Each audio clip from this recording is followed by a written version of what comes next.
నీకే కాదు, చాలామందికి ఇలా జరుగుతుంది. వాళ్ళెవరికీ ఎప్పుడూ ఏ హాని చెయ్యరు, అయినా సరే కొంతమంది వాళ్ళని ఇబ్బంది పెడుతుంటారు, అవమానం పాలు చేస్తుంటారు. అదే ఎందుకని? ఏ తప్పు చేయని వాళ్ళకి ఎందుకమ్మా ఈ శిక్ష? కౌరవులు ద్రౌపది వస్త్రాహరణ చేసినప్పుడు శ్రీకృష్ణుడితో తన ఆవేదన కూడా ఇదే. హే కృష్ణ, నేనేం పాపం చేశానని నిండు సభలో నాకీ శిక్ష, ఈ అవమానం?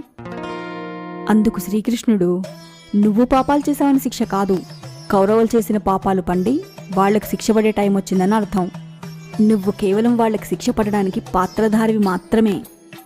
నువ్వెవరికీ హాని చేయకుండా నిన్ను ఇబ్బంది పెడుతున్నారంటే అందుకు తప్పు నీది కాదు, వాళ్లది. వాళ్లని శిక్షించడానికి విధి నిన్నెంచుకుందని అర్థం. ఓపికా సహనంతో ఉండు, తప్పు చేసిన వాళ్లకి శిక్ష పడక తప్పదు.